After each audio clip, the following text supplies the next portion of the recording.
shared with a friend that I was the face of Alyx Vance, his jaw dropped and he was like, oh my gosh, do you realize how big of a deal this is? I'm Alyx Vance. My father worked with you back in Black Mesa. You know, and at the end of the day, Alyx Vance to me symbolizes strength, empathy, and resilience.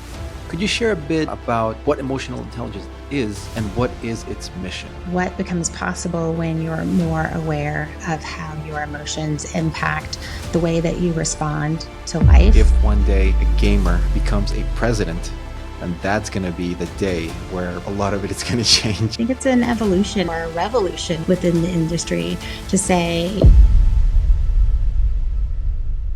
I had the honor to speak to Jamil Higley, the face and likeness of Alyx from Half-Life 2. Today, through her legendary avatar of Alyx Vance, she's on a pursuit of incorporating emotional intelligence into video games. We talk about what is emotional intelligence and how the gaming industry can benefit from it. We compare the video game industry from 20 years ago to today. We dive into mental health, and we talk about what developers can do to integrate emotional intelligence in their games. With that said, let's uncover Jamil's story.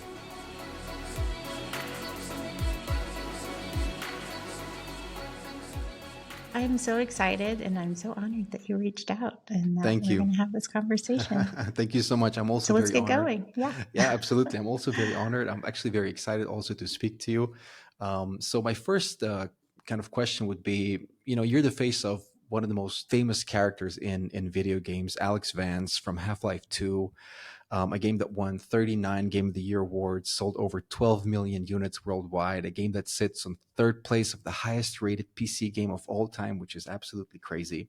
And obviously a game that has amassed a very, very large fan base and in a way like a cult following, really, with everybody eagerly waiting for Half-Life 3, which doesn't seem to be coming out anytime soon. How does that feel to be an integral part of such a video game of such magnitude? Gosh, even just you like reading out all of the statistics on the game, it just it's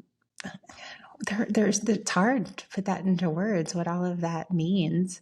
It's definitely an extraordinary honor to be a part of a game with such acclaim and impact. And again, this anticipation of Half-Life 3. And to me, it just shows the powerful connection between storytelling and gaming and fan engagement.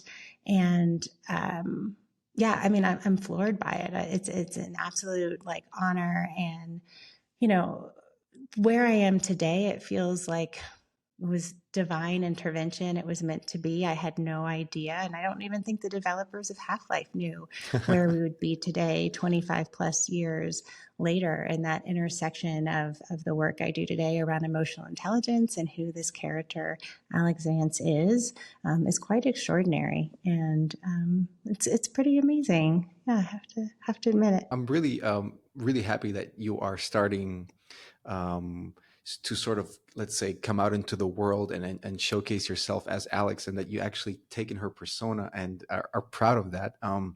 Because there are cases where certain actors don't necessarily want to be remembered as their role in video games for various reasons, but here you are embracing it, and hey, that's from my side and from the community side. I think that's awesome.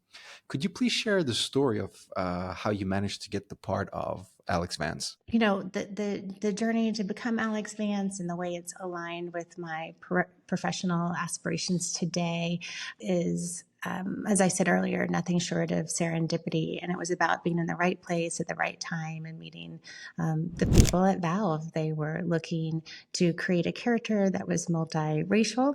And I was living in Seattle and I had an agent. I was doing television and film work. And so it truly was just by a stroke of luck that the artist who was doing all of the, renderings of this character came across my headshot, and I think they probably interviewed a couple of people in person, and then I was lucky enough to take on that role. And as you were saying, I mean, in terms of being proud of who she is, I mean, I had nothing to do with that. I had no idea what the end product would be like, and it really is nice to be represented in such a well-rounded way as a female character in a game, and to be a non-playable character that is accompanying the player throughout a game, and having heard from fans in the past saying like, yeah, I hung out with you for hours upon hours every day. Right. Again, is really a unique thing. I think there were extraordinary writers and developers within this game and this game development and platform so that she could be so well-rounded, and so that her impact and the relationship that she formed with players is so unique. So again, I'm just taken that's not taken aback isn't the right way to say it, but just again floored. I'm short on words sometimes, but hopefully I'll relax into this interview a bit more and be more articulate. But Absolutely. again, it is pretty unique. I can only imagine how unique it must be, because it truly is one of the top games that really exists for many reasons, and just being a part of it in any way must be quite a big achievement, especially if you're Vance. But you said she's an NPC, but obviously you know that quite recently she became the main character, which is wonderful, absolutely wonderful. And what are your Yeah, thoughts on that? How yeah. did you feel when you saw the fact that she can actually be the main character instead of the Yeah, NPC? so I just found that out. I guess it was maybe 2.5, 3 years ago. I had shared with a friend that I was the face of Alyx Vance. His jaw dropped and he was like, "Oh my gosh, do you realize how big of a deal this is?" And I was Right. like, "No, not really." And then he proceeded to tell me that, um, about this new game that had just come out based on Alyx, and that is their flagship VR game for Valve. And I thought that was quite. Again, I need a richer vocabulary here outside of extraordinary, but that's just the word that keeps popping up into mind. And so, to me, that also just showed that, even though it's almost a 50-50 split between male and female gamers today, but the fact that, when Alyx came out as a VR game, everyone was flocking. It wasn't like, oh, this is a female character for female players. I mean, everyone kind of wanted to be Alyx, Exactly. and that was pretty amazing. So. And I guess another piece of the story to tell you when you're asking me how did all this come to be. So I was living in Seattle, so they did all of the facial recognition, and then I got to do all the motion capture as well. Right. So that was really a cool experience, wearing the black suit with the balls that reflected the light, and getting to run and jump and spin and shoot and do all of those things. And I did a couple of other games with them as well, doing the motion capture. So that was pretty cool. And then shortly after that, I left Seattle, was living in New York, and they flew me back and continued to do more of the facial recognition work, and pretty much going through not every word in the dictionary, but doing lots of the sounds and movements and expressions. And that was just, again, kind of a unique piece of that piece. Yeah, I would Story. imagine, because today it's actually a perfect segue to my next question, because today voice acting and kind of performance capture is more or less the norm, whereas back then it was a bit new. So I would imagine for you it must have been very interesting and thrilling to see all these new technologies being used. Having actors aspire to work in the video game industry, obviously today is the norm, and actors view it as a thriving frontier. And the gaming industry has grown to be bigger than the music industry and the movie industry combined and doubled, which baffles me to this day, and something that I'm a little bit proud of, honestly. But again, things were Yeah. vastly different when you were working on Half-Life 2. Could you share your insights on how you perceived the gaming landscape then? And in comparison, what are your thoughts on the industry today? Yeah, well, it was definitely a growing industry, and the cultural impact was nowhere close to being as profound as it is today. It's now a dominant cultural force, and there's just been a huge evolution in gaming. It's now something that's not just happening in the basement anymore. Right. It's very much a respected storytelling platform. It's become an art. It's become a way to educate. It's been a way to problem solve and to create community. And I mean, it's limitless, and it is quite extraordinary the way that it's outsizing so many. I mean, I think if you combine music and sports and film, gaming is even bigger. So. Yeah, for sure. It's definitely it's something that I've never really realized until I found out the information and I dug in. And when you tell this to people who are not familiar, they're like, "Yeah, come on, that's not real." And then they check it and they're like, "Oh my God, it's actually a huge industry." So, so yeah, big difference between back then and today, I would assume. So you've stated obviously that you're not a gamer, perhaps. For the moment, but you're getting there. But you're interested in learning about the industry, about the community, and you stated that you spent some time on Twitch, which I find very interesting. And you look at other players play certain games. But have you had a chance to try out any games recently? And if not, what are some of your favorite games to watch on Twitch? Well, I am the mother of four, and we recently, Santa brought an Xbox, so that has Oh, been fun nice. watching that with my kids. Most of the games that I do personally are just handheld games. And I would say I default to the things that create new neural pathways. I like problem solving games. Just I do, and those are a lot of fun. Obviously, I think narrative driven games that feel immersive, that take you somewhere else, are quite extraordinary as well. And yeah, I would love to. I just need to be more intentional. I want to spend more time in on Twitch and in gaming communities, because with 3 billion people on gaming platforms, over and over, my mantra to myself, no matter what, is meet people where they are. Hmm. And so Right. that's definitely where I want to be, and would love to have a guide in that arena too, because it is so vast. Like, Yeah. where do you even begin? And at the very start, I thought about becoming a mother gamer and Yeah, that's learning how cool. to game online. Yeah. And there were some people who were very adamant that, like, you've got to be super careful about how you present yourself and navigating this space. And I think that probably scared me away a little bit. But in truth, I think that there are amazing people and amazing opportunities. And if there's anyone out there that wants to kind of escort me through and mentor me, I would definitely take them up on that in a heartbeat. I mean, to be honest with you, I think the industry will welcome, or the community, I would say, will welcome you with open arms.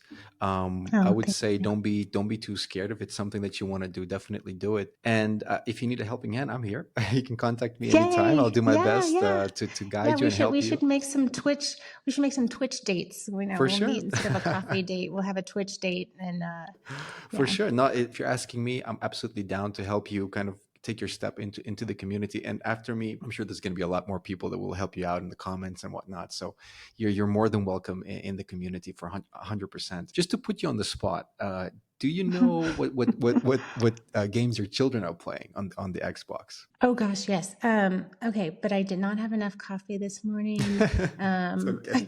No worries. it's the one that everyone plays, and it's a Fortnite? first person. Yes, yes, yes, Fortnite. of All right. course, There we Fortnite. go. Got it. Yes, yes, yes. First try. I Perfect. mean, nonstop, nonstop. It's an awesome game. And it is really fun, and I love seeing. I guess they're called skins, like how Right. they can change, and the visuals are just so cool. And I don't know, I just kind of stand there in awe, and I'm like, really? And I'm again super intimidated, because they're usually playing with friends, so I don't think they want to hand the controls over to me and come in 80th, right? I mean, they're striving for like second or third, and even then they're bummed. Right. So I probably have to have my own username in a separate profile in order to get the controls out of their hands. So, Well, you have a wonderful username, the face of Alex. I think that's a great oh, username that you chose for yourself, and you could use that thank for you. your Twitch profile and whatnot. It's going to work perfectly well, and people will be like, "What, face of Alex?" And they'll DM you and ask you. Yeah, So yeah, be ready for that'll be that. funny. I want to be able to honor Alex. I mean, I would probably fail No, it's so okay. miserably that, but yeah, yeah. No, it's okay. We learn by Everybody, doing. and not everybody is as good of a player as you perceive when you watch the professionals play on Twitch. We all just enjoy the casual game here and there. So don't worry. Yeah. Okay, good. I'd like to touch upon probably one of the most interesting questions, perhaps, which is to do with emotional intelligence. And you are a pioneer in emotional intelligence and what you call EI, and you see the gaming industry as your main frontier through the avatar of Alyx, as you have stated. Could you share a bit about what emotional intelligence is and what is its mission? Sure. And thank you. I would say I definitely can't take on an accolade of being a pioneer in EI at all, but I'm honored that you would think of me in that category. I would say probably I definitely am leading the charge around emotional intelligence and it being incorporated with intentionality into game design. That is my passion and my purpose. And so, emotional intelligence and my background began in the arena of higher education and working at Rice University, which is in Houston, Texas, and working with young men and women and seeing that impact of what becomes possible when you're more aware of how your emotions impact the way that you respond to life and life's challenges and relationships. And so it was within that, and then realizing the community that Alyx serves and meets, that I saw that there's this opportunity to bring in the skills and the traits that are learned within emotional intelligence coaching into gaming. And so that involves empathy, problem solving, community building, self awareness. There are 15, not to get too geeked out here, but like 15 subscales of what emotional intelligence is. And they're all skills that you can develop and grow. Unlike IQ, which stagnates around the age of 19, emotional intelligence is something that continues to grow with time and experience and age. And at the end of the day, Alyx Vance to me symbolizes strength, empathy, and resilience, and models that through her actions and her interactions with the players. What's interesting is how story writers have created Alyx to be so empathetic and such a unique character, and how that has manifested into emotional intelligence. And what you're doing today is absolutely really interesting and thrilling, to be honest with you. The intersection between emotional intelligence and the gaming industry, as I said, is quite fascinating. And how did the avatar of Alyx inspire your mission to revolutionize the whole gaming industry from the inside out, as you stated before? What she embodies, what she symbolizes, were all key aspects of EI. And again, I couldn't have scripted this. Earlier I think I called it serendipity, but it really is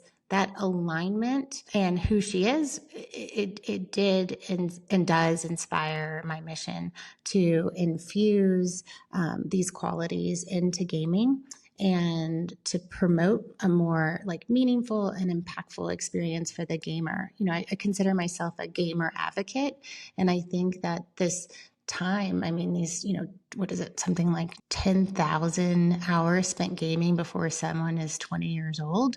It's like, wow. Let's have this be time that's well spent, and this also this passion that I have to change the narrative of, instead of it being a waste of time, like this is a real opportunity to give people tools that they need in a way that's enjoyable, that's not finger wagging or telling people that they're doing something wrong. Instead, it's just saying, let's figure this out together and have fun in the process. Have you had the chance to work with video game companies and incorporate emotional intelligence into certain games?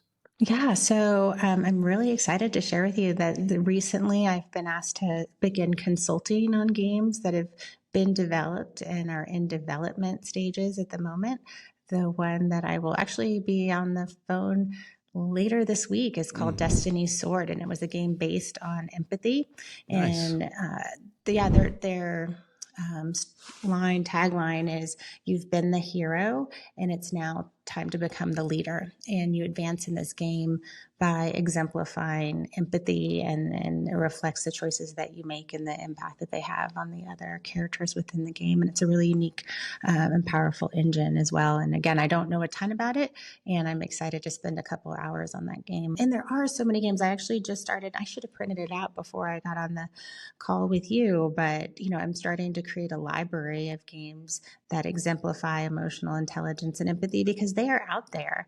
And I, want to have a catalog and a library that's available to people to reference those games, but then also to submit and share, because there's new things being developed every single day. Yeah, absolutely. That's wonderful what you're saying, that you're that you're creating a library of games. If you don't mind, could you share a few? Maybe I've played a couple, Oh, or maybe some that I haven't played and I would like sure. to take a look at. So I'm starting to collect video game production studios that are prioritizing games that have positive impact. So the most notable ones so far, and again, I'm totally open to any and all suggestions and feedback. There's something called That Game Company, and they created Journey and Sky, Children of Oh, Light. of course. Yeah. Journey is a fabulous game, yeah. So, and then Giant Sparrow is another studio, and they developed What Remains of Edith Finch. So that is a narrative-driven game. Humble Games, I also heard, is a pretty extraordinary platform, and they support like a lot of indie developers. Pixelberry Studios, and they have game. Let's see, they did a mobile game called Choices: Stories You Play that really focuses on inclusivity. Inner Sloth, which is another indie, and they did Among Us. Oh, So, yeah, and of of course. course, we've all, yeah. Upper One Games, they did a game called Never Alone, which explores like indigenous cultures and individuals. And I think that that's also a really interesting kind of niche within the industry around inclusivity. Obviously, lots of really cool nonprofits out there that promote games that have mental health components and educational resources. So Take This is the biggest one that I know about. I Thrive Game Foundation. So that was my research on studios and nonprofits. That's very interesting. I knew a couple of those, but not all, and I'll definitely take some time to check them out, and especially the nonprofit ones. That sounds very interesting. I didn't really know of the existence of those, so that's something that I'll research myself as well. Yeah, there are a lot. I mean, and that's like, for me, I kind of see myself as like a center spoke. I don't, I'm never into reinventing the wheel. There's a whole wheel metaphor here, right? So I'm not interested in reinventing the wheel. I'm interested in being a center spoke. And, long term, I really would like to be a part of an investment fund, a gaming investment fund, with a specific focus on games that have a positive impact and that bring emotional intelligence to the forefront and make it a priority. Because at the end of the day, people can have amazing ideas and great intentions, but if they don't have the resources that they need to bring them to the market, then that's a lost opportunity. So that's really where I'd like to be. And so that's part of my creating this library and creating community where people can add to that and share what they're doing and collaborate.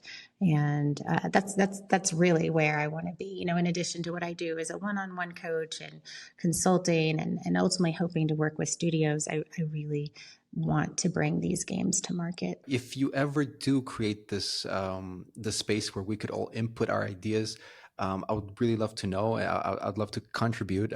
Just probably take a little time to think about a few good examples for anyone listening. They could write probably a little bit of their ideas in the comments, perhaps, and I could translate them to you, or you could take a look for yourselves, so that way maybe we can add a few more titles to your library. I think that's a really Yes, interesting thing please. that That you're would be doing. great. And thank you for Yeah. the information. I'll definitely make sure to check out those other games, because I'm always in the lookout for something new and interesting. That would be great. I would love to, because a big part of what I'm doing, it is about creating community and being in conversation with people, right? We don't figure any of this out on our own. So I'm super excited about that. Just to continue here, the Yeah. Games Beat article that you're a part of discusses the negative aspects of the gaming culture, which obviously exist. They include toxicity, bullying, and sometimes even lack of diversity. How exactly can emotional intelligence, or let's say the incorporation of emotional intelligence into video game, address these issues within the community? Unfortunately, the the pieces that you named around toxicity and bullying don't exist just in the gaming space. We see that, in the classroom, we see that in boardrooms, we see it in all aspects of life. And so, again, going back to kind of some of the basics of emotional intelligence, it fosters empathy and self-awareness and effective communication. And those are all skills that you need in order to kind of combat the negativity that's out there. And for me, it all begins with self-awareness. That's, to me, step one. And so if you can't identify your own emotions and feelings and the impact it has on others, then it's harder to understand where people are coming from. So it's foundational in terms of being able to create positive change. Can emotional intelligence be incorporated and be effective in video games that are largely focused on killing other players that are controlled by other players? In other words, in massive multiplayer games where the whole point is to kind of go fight against each other, two teams battle to kill each other. And in those games, at certain times, there are aggressive players and there is toxicity. And if it's possible to battle that somehow in a way. I'd like to think so. I mean, it's a little bit of an experiment. I think that we see it in, Half-Life is a violent first-person shooter game. And so we've seen how it works in terms of who Alyx is and how she leads and teaches and impacts the player. But I think integrating AI into game design would mean that you create characters and narratives that have an emotional response. So if you're drawn in that way, I think that that's meaningful and that's teaching emotional skills, even if you still are out to win and out to kill and to dominate. I think that the storyline there, again, can kind of guide and influence the player, and they don't even really necessarily know that it's happening. And I also think that with AI, we're going to see games adapt to experiences and to reflect the choices that are being made within the game itself. And it'll be more personal and more emotionally engaging in that way when you kind of see that real-time reflection of how the choices you're making are impacting the game as a whole. So again, a little bit outside of my scope of understanding, but that's kind of my vision and my dream. And I've got a lot to learn and lots of conversations to have around what that would really look like. But I do believe it's possible. And that's why I'm sitting here and having this conversation with you and doing what I'm doing, because I think it needs to be there. I agree with you 100%. I think to be able to learn something from a video game, and especially without you knowing that you learned it, is a big deal. I really relate to that through my, I wouldn't say career, but my experience in video games all the way from around 6 or 7 years old. And there's a lot of things that I learned. And if that could be propelled to more and more gamers and players through the incorporation of emotional intelligence, let's say very targeted emotional intelligence, I think that's very positive for the industry itself. So you mentioned the process of integration, and you said that it's possible to integrate it with the correct, let's say, characteristics of different characters and aspects and feelings of these characters. But you also mentioned AI. Could you talk about AI at all and how that could be integrated into the game? Or Yeah, no, that's definitely outside of my scope of expertise. Okay. I would say in creating a team, in the same way that I shared with you earlier, I want to create a database. I mean, there are people out there that live and breathe AI, and that in the ways that it's already being used to support people in the arena of like mental health and these opportunities to interact on these platforms where you share symptoms or feelings and whatnot. I mean, it's tough. I mean, even within coaching, so outside of gaming, within coaching at Rice University, I know that they've done a couple of trial runs of AI interacting with clients, because coaching is all about asking questions, right? More so than telling people. And so again, outside of my scope of full understanding, I love coaching because it's relational and it's one-on-one and it's a real-time conversation. But as AI continues to evolve and learning from coaches and the questions that they ask, and then learning and understanding the person and their answers, I think that there's a lot there for sure. And there are coaches at Rice specifically who have gone through a gamut of questions and sharing that's being used to see how they can respond to clients and prompting people when they're kind of in a tight spot and are wanting support. But again, so outside of what I'm personally doing right now, I just, from what I Understood. know and what I've understood from others, is that it's rich with potential. Absolutely, So, absolutely. Yeah, definitely. yeah. AI is here to stay. If it's good or if it's bad, but we'll see. Although the industry is huge today, and as we mentioned, it's bigger than music and video combined and doubled. There's still a notion of it being not cool, not nice, a bit, let's say, not great for children, not great for the mind, and so on. Whereas in comparison, there's people that are making a lot of money, that have careers in it, and it became something extremely prevalent today. And how could perhaps the integration of emotional intelligence into future video games lead to a world where um, this kind of thought would change? Because if you're doing music, that's great. If you're doing film, that's great. But if you're doing games, it's a bit, like, what are you doing most of the time? Let's say from older parents. So how could that possibly change to contribute it in a way where parents would be like, okay, games, great, go for it. It's a good, let's say, career path or thing that you're doing. I think that's a great question. Thank you. Yeah. Yeah. No, you've got great questions all along. All of Thanks. these have been awesome. Thank you. Um, so, well, I think that games have been a scapegoat in the past for a lot of ills that exist in our society. So, part of what I think needs to happen is a change in what we see in headlines. And as you see people move into positions of leadership and influence and to take on that role responsibly, and, instead of a headline talking about, first person shooter becomes real life shooter.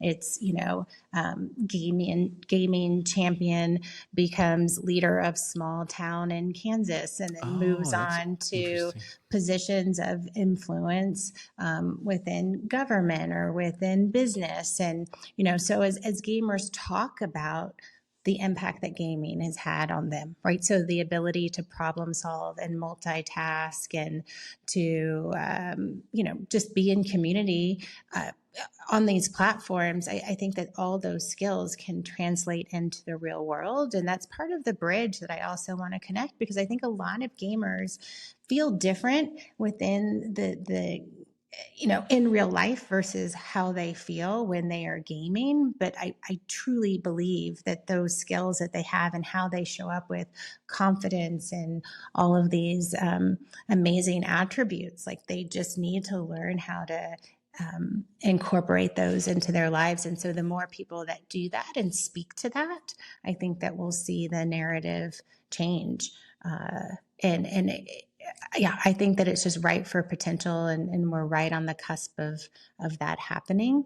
And let's see, I'm 50. And so I would say that, probably people older than my generation and people a little bit older probably don't get it. But really that shift is just 10 or 15 years away, because you're going to have parents who game that then have children that game, and seeing, again, that it's, just like with anything, you need to do it responsibly Yeah, of and course, and of course. have some guidelines along the way. But again, it is this incredible platform of influence. And music and movies have been maligned as well. Oh, these lyrics are so horrible, or these movies are influencing our kids in negative ways. And so there's truth to that. I mean, I'm never going to deny that.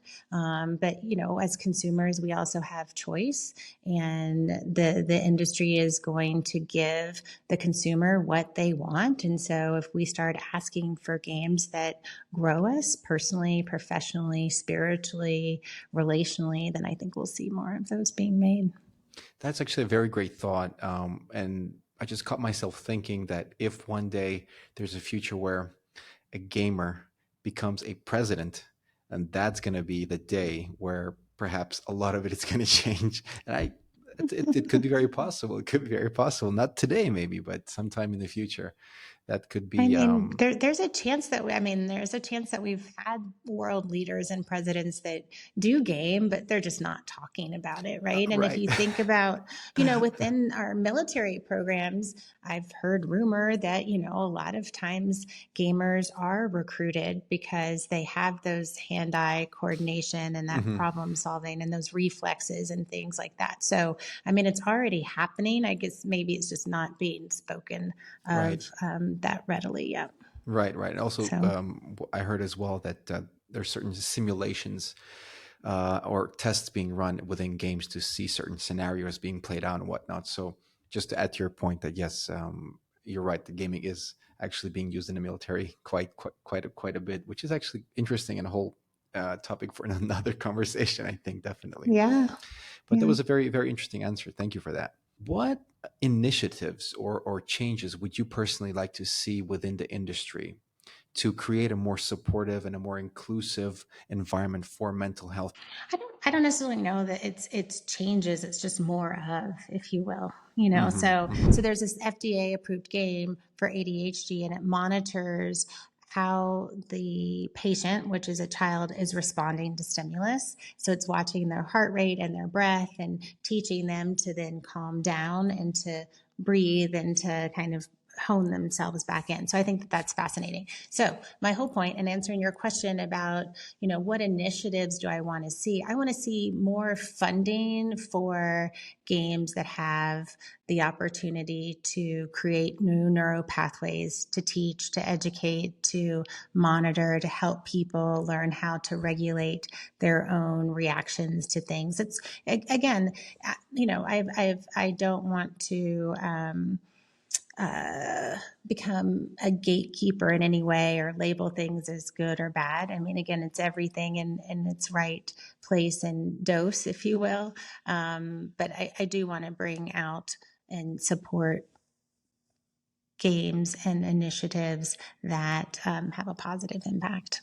Understood. So, I Understood. don't Yeah, know. Does that that sound makes. like a workaround answer, or does that Yeah, no, make definitely, sense? absolutely. No, it makes perfect sense. It makes perfect sense because um, what what I didn't think about prior to asking this question is exactly what you said about the patients with ADHD, and that video games could not only be a form of entertainment, but it could also be a form, I wouldn't say of medicine, but a form of helping patients with certain conditions. And I heard about that quite a bit, and you brought that thought to my mind, and it made perfect sense that interaction with video games could be potentially beneficial to um, people with various difficult conditions. So yeah, that makes perfect sense. Yeah. Yeah, here's this one ADHD video game. Game your way to better focus. Get your head in the game with Endeavor OTC, and it's prescription based, which is so crazy. Endeavor Oh RX, wow! So the and doctor has to prescribe it for you to be able to play it. Wow, that's mhm, interesting. I wonder yeah, if I wonder if yeah, I can take a look on YouTube of the gameplay. yeah. So it's EndeavorRx.com. Hmm. So and that's the sort of thing where I'm like, this is the first FDA authorized video game for ADHD. So for kids 8 to 17, which is incredible. And all of this is rooted in science, and it's offering real time feedback and insights. And I mean, it's quite extraordinary. There's that No, word it's extraordinary again. again, I think it's the perfect word to summarize the conversation today. Yeah, thank you. Me too. The gaming industry obviously is improving and evolving quite rapidly, and uh, sort of again to put you on the spot a little bit. Perhaps you might not necessarily, I wouldn't say no, but might not necessarily be fully aware of all the technologies that exist within video games. But nonetheless, what developments do you foresee in the game development future that would cross the intersection of emotional intelligence and gaming itself in the next few years? So again, this role that I loved take on today as being that center spoke. So to answer your question around what's coming, what's there, what's being developed, I think one of the greatest resources is Deepwell. And so that's Deepwell and then dtx.com. And what they are doing around kind of the power of play and the gamification of therapies is just cutting edge. And again, my jaw hits the floor when I hear about, the fact that doctors are now able to perform surgery without using, general anesthesia when people are in an immersive kind of environment that's taking their mind off Wow, of that's whatever is being done. I mean, that mind-blowing. sort of thing. You're like, how is this possible? Wow. And again, I can't truly speak to that because it's Mhm. not in my wheelhouse. I just know that there are people that are living and breathing this and are doing things that are beyond our wildest imagination. So it's like, if you can dream it, someone is out there making it happen Wow, for that's real. truly, And so, truly really wild. And it's crazy how the gaming industry extends into so many branches. Not only is it entertainment, but it can also be as extremely serious as these examples that you mentioned. Wow, that's I need to read up on that even more. That's for sure. I actually run a section on my podcast where my previous guest asks my current guest a question. So if you'd be okay with it, I want to read my the question that my previous guest had for you. How playing games would affect dopamine receptors and the brain, if you're under, because human brain evolves until we are grows until we are 25. But then if somebody is like 8, 9, 10, 15 years old playing games, whatever the game is, they're getting constant rewards really quickly. And we are tricking our brain, especially with modern games. Everything is super realistic and believable. So how would that affect this generation? My generation, we played on games that were not super real. And I just keep asking myself, how would this turn the new generation into? Like if somebody's 10 years old playing a game, what's going to happen to them when they're 50, 40? wow, he really Deep went question. for it with that Yeah. question. A very deep question. Definitely outside of my area of expertise and so on point. Hmm. And what he was pointing to was saying, like, essentially, like, for when there isn't guidance, when there isn't emotional intelligence, when there aren't conversations happening at home, and someone is dropped into this space and left there at age 10, who are they going to be at 40 or 50? I mean, there's so much that happens in between, and obviously they're not gaming 24/7, and there are a lot of other influences, both familial, cultural, educationally, that come into play. So there isn't one answer, but I mean, and I'm far, and I think you would know this about me already, I'm not a doomsday person, but the scenario that he just brought to the table is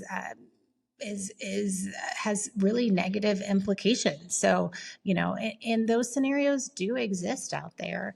Yeah, And so I unfortunately, yeah. think his question is the reason why I'm bringing this to game developers and game studios, because I Right. want to be a gamer advocate. I want to be an advocate for that young child or that young adult who doesn't have the supervision, who doesn't have someone who is helping guide them, and that within the industry that there is a degree of onus and responsibility, and knowing like the work that I do and what I produce matters, and even framing these developers as educators. And that's huge. I mean, I don't know that they, a person who is a creative doesn't necessarily go into this thinking of themselves as an educator, but art educates, it influences, it shapes culture.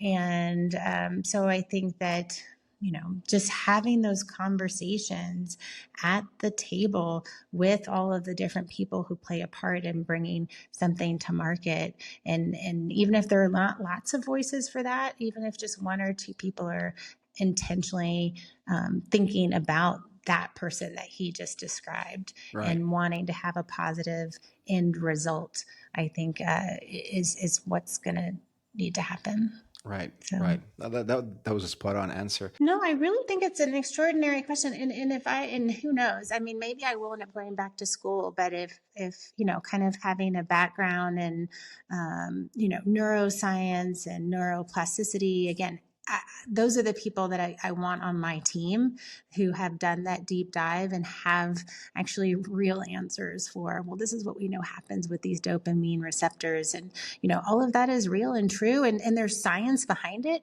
And there are people who are using that science to make a buck versus using that science to do what's right. And so it's just having more and more people out there saying, like, let's utilize this. Let's do what we know needs to be done to have a positive impact, because it's happening. Yeah. Absolutely. What the influence is happening, whether it's intentional or not. And we know it's intentionally being used to hook people, to get them to continue to engage, to make money. And so I'm saying we can still make money. We can still have people involved and engaged in the game, and we can help them have healthy boundaries. We can, incentivize a pause versus incentivizing nonstop play. And, and out of that, you're not eating, you're not sleeping, you're not hydrating, like all of those things. Like, why would we want to drive anyone to that edge?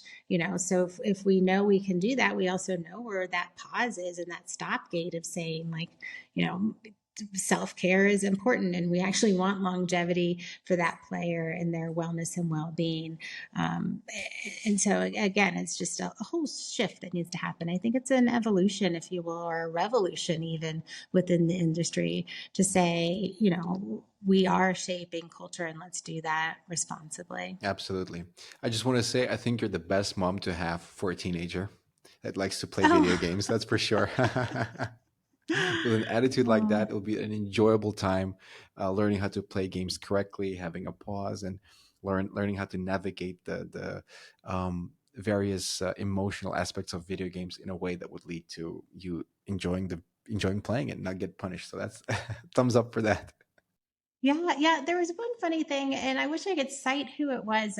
Within modern society, we don't have an opportunity to have a full emotional cycle. So you're in the car, you get frustrated because there's back traffic, and you just kind of keep that in you, And so there's all this bottling of emotions that happen, and we don't have that physicality and that release that you have, outside of an industrial world, right? And where basic survival is what's necessary. And so this one author had shared that games actually allow people to have a full emotional cycle and experience. Interesting. And so I thought that was really interesting, right? As an outlet to have the build up, the excitement, the fear, the attempt to escape, to problem solve, and then the relief that comes with that.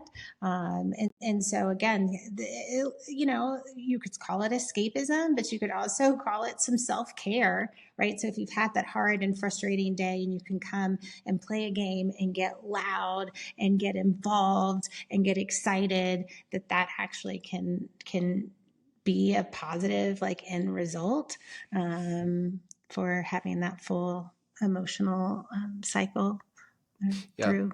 That I definitely understand that. Like, sports can do that, music can do that, and also video games can do that. And it's wonderful that you're pointing that out. And I think that's an important aspect also to consider about the positivity of video games. If I may ask you to ask a question for my next guest. My question that I would put out there to anyone in this industry.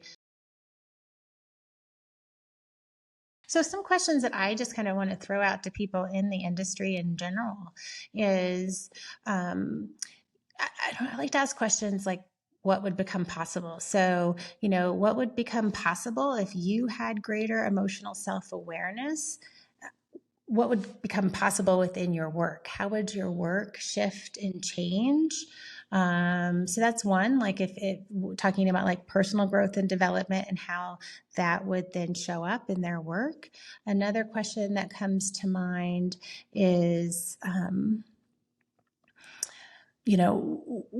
when you think of yourself as an educator, and as a shaper of culture, what do you want your legacy to be? What do you want your legacy to be within this industry, knowing that, what you're creating and putting out there could almost like a book, right? It can live long past the days that you're walking on the planet. And so what impact, what story do you want to leave? What influence? I mean, you're sitting there and you're having a conversation with someone. What do you want them to learn from what you have made, what you've created, what you've drawn, what you've written?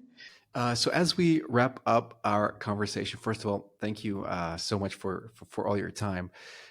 As we wrap up, what advice would you give aspiring game developers and industry professionals about the role of emotional intelligence in their careers and the impact that they can give back to the gaming community? So I will say you did give me a heads up on that last question around advice, and I took some notes. I really kind of sat with that a little bit, and it goes back to almost my question for a future guest. Is similar to like my advice, if you will, Understood, which yeah. is, when you understand that emotions impact your work, and then your work impacts people within this community.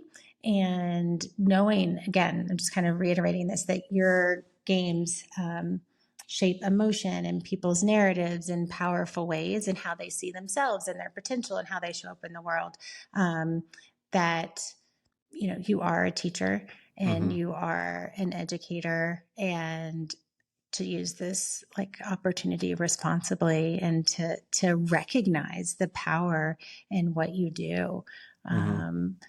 And yeah, I think that's what I'd say. So my advice to aspiring game developers is to cultivate your EI skills. Understanding your emotions, your own internal landscape, your own limiting thoughts, working past those, that's then going to impact the work that you produce. And holding this idea really near and dear to your heart, that you are an educator, you are an influencer. And so to use that responsibly, and to know that the work that you do matters. It's not just entertainment.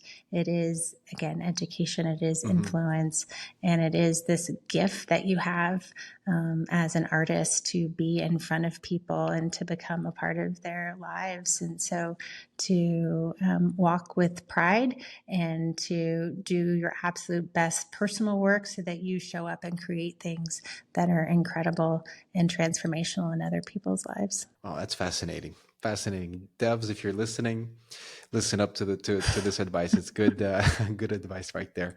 Jamil, thank you so very much for being a part of today's show, of today's podcast. It's been a true honor speaking with you. Obviously, in my mind, it's like I'm speaking to a legend in video games. So for me, it's a big moment. Thank you for your time. Thank you for reaching out. Wishing you nothing but the best. I want you to excel and progress in your mission. If need be, I'm here for any questions, as I said before. For our And Twitch dates, right? You'll walk me Twitch through. dates, absolutely, no problem, no problem. I'm here, and then the whole army is gonna come after. Yeah. So And thank I you. just want to thank you too. I mean, it's with a lot of humility. And again, I don't, I'm new in this industry, and I want to enter it with respect and with an ability to allow others to have a voice, and, to have a growth mindset. There's so much for me to learn. There's so Right. much for me to figure out. And I just seek to be, as I've shared, that center spoke. So I'm always looking to collaborate. I'm always looking for opportunities to support other people, to game through their ideas. Again, would love to sit with developers and talk about what's on their plate and what they're working on, and how EI can be further incorporated into it. So again, with much humility and gratitude for this opportunity and this platform to talk to people, I want to thank you for that. Thank you. And Thank you. and thank you for your encouraging words. Thank you. That's very kind of you, coming from me. Thank you very much. It's a great compliment from me, and also a great compliment from you to the industry. So from behalf of all of us, a big thank you, and wishing you all the absolute best. Thank you so much. Oh, thank you so much. Have a fun birthday party. Thank you. tomorrow. Thank you very, very much.